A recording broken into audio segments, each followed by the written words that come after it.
You make my point. That as long as a white man does it, it's all right.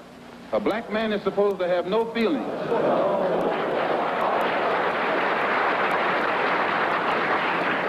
But when a black man strikes back, he's an extremist. He's supposed to sit passively and have no feelings, be nonviolent, and love his enemy. No matter what kind of attack, be it verbal or otherwise, he's supposed to take it. But if he stands up and in any way tries to defend himself, then he's an extremist.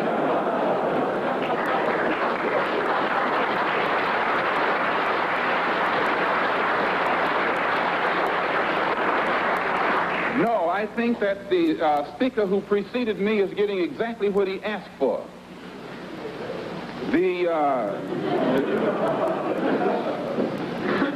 My reason for believing in extremism, intelligently directed extremism, extremism in defense of liberty, extremism in quest of justice, is because I firmly believe in my heart that the day that the black man takes an uncompromising step and realizes that he's within his rights, when his own freedom is being jeopardized, to use any means necessary to bring about his freedom or put a halt to that injustice, I don't think he'll be by himself. I live in America where there are only 22 million blacks against probably 160 million whites. One of the reasons that I'm in no way reluctant or hesitant to do whatever is necessary to see that black people do something to protect themselves, I honestly believe that the day that they do, many whites will have more respect for them, and that there will be more whites on their side than are now on their side with these little wishy-washy love thy enemy approach that they've been using up to now. And if I'm wrong, then you are racialists.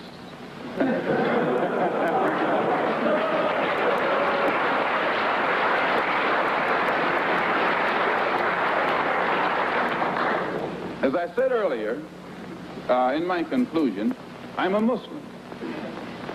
I believe in the religion of Islam. I believe in Allah. I believe in Muhammad. I believe in all of the prophets. I believe in fasting, prayer, charity, and that which is incumbent upon a Muslim to fulfill in order to be a Muslim. In April, I was fortunate to make the Hajj to Mecca and went back again in September to try and carry out my religious functions and requirements. But at the same time that I believe in that religion, I have to point out I'm also an American Negro. And I live in a society whose social system is based upon the castration of the black man, whose political system is based on castration of the black man, and whose economy is based upon the castration of the black man. A society which in 1964 has more subtle, deceptive, deceitful methods to make the rest of the world think that it's cleaning up its house, while at the same time the same things are happening to us in 1964 that happened in 1954, 1924, and in 1984. They came up with what they call a civil rights bill in 1964, supposedly to solve our problem, and after the bill was signed, 3 civil rights workers were murdered in cold blood. And the FBI head, Hoover, admits that they know who did it. They've known ever since it happened, and they've done nothing about it.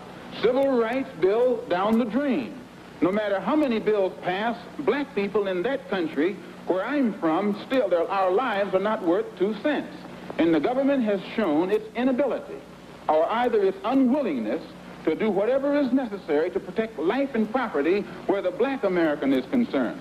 So my contention is that whenever a people come to the conclusion that the government which they have supported proves itself unwilling or proves itself unable to protect our lives and protect our property because we have the wrong color skin, we are not human beings unless we ourselves band together and do whatever, however, whenever is necessary to see that our lives and our property is protected. And I doubt that any person in here would refuse to do the same thing were he in the same position, or I should say were he in the same condition.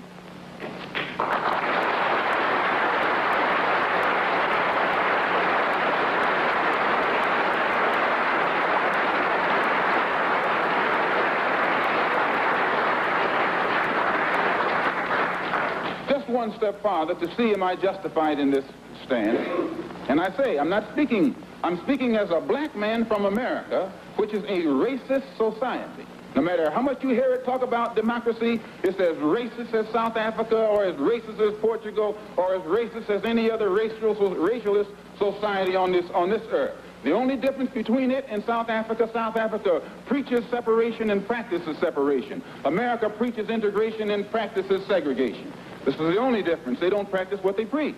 Whereas South Africa preaches and practices the same thing. I have more respect for a man who lets me know where he stands, even if he's wrong, than the one who comes up like an angel and is nothing but a devil.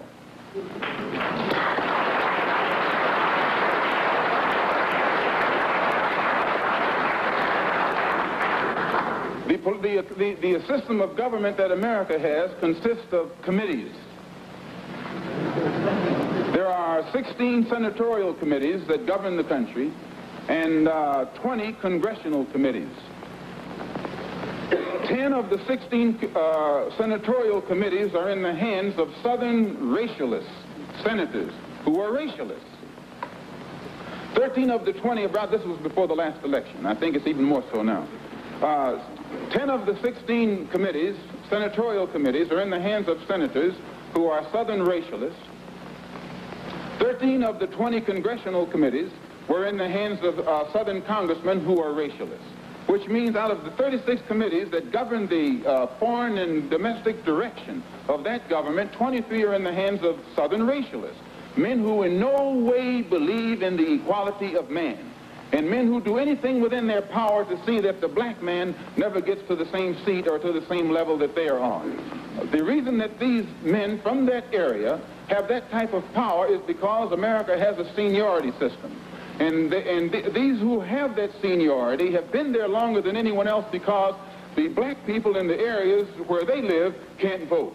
And it is only because the black man is deprived of his vote that puts these men in positions of power that gives them such influence in the government beyond their actual intellectual or political ability, or even beyond the number of people from the areas that they represent. So we can see in that country that no matter what the federal government professes to be doing, the power of the federal government lies in these committees, and any time a black man or any kind of legislation is proposed to benefit the black man or give the black man his just due, we find that it's locked up in these committees right here. And when they let something through the committee, usually it is so chopped up and fixed up that by the time it becomes law, it's a law that can't be enforced. Well, another example is the Supreme Court desegregation decision that was handed down in 1954. This is a law. And this law, they have not been able to implement this law in New York City or in Boston or in Cleveland or Chicago or the northern cities. And my contention is that any time you have a country, supposedly a democracy, supposedly the land of the free and the home of the brave, and it can't enforce laws, even in the northernmost cosmopolitan and progressive part of it, that will benefit a black man, if those laws can't be enforced or that law can't be enforced, how much heart do you think we will get when they pass some civil rights legislation which only involves more laws? If they can't enforce this law, they'll never enforce those laws. So my contention is that we are faced with a racialistic society, a society in which they are deceitful, deceptive, and the only way we can bring about a change is to talk the kind of language, speak the language that they understand. The racialist never understands a peaceful language.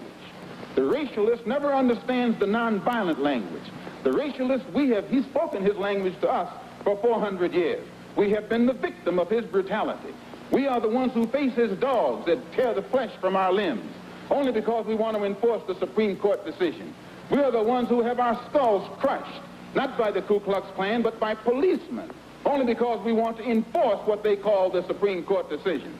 We are the ones upon whom water hoses are turned with pressure so hard that it rips the clothes from our backs. Not men, but the clothes from the backs of women and children. You've seen it yourself. Only because we want to enforce what they call the law. Well, anytime you live in a society supposedly based upon law, and it doesn't enforce its own law because the color of a man's skin happens to be wrong, then I say those people are justified to resort to any means necessary to bring about justice where the government can't give them justice.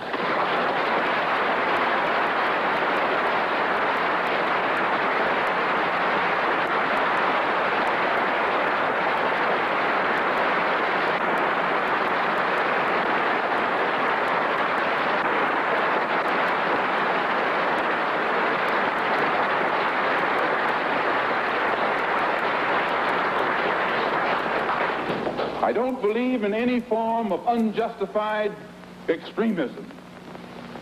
But I believe that when a man is exercising extremism, a human being is exercising extremism in defense of liberty for human beings, it's no vice. And when one is moderate in the pursuit of justice for human beings, I say he's a sinner. And I might add in my conclusion, in fact, America is one of the best examples when you read its history about extremism. Old Patrick Henry said liberty or death. That's extreme. Very extreme.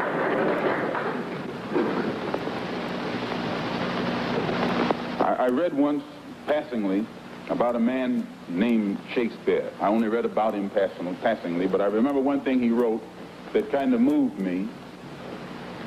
He put it in the mouth of Hamlet, I think it was, who said, to be or not to be. He was in doubt about something. Whether it was nobler in the mind of man to suffer the slings and arrows of outrageous fortune, moderation, or to take up arms against the sea of troubles and by opposing, end them. And I go for that. If you take up arms, you'll end it. But if you sit around and wait for the one who's in power to make up his mind that he should end it, you'll be waiting a long time.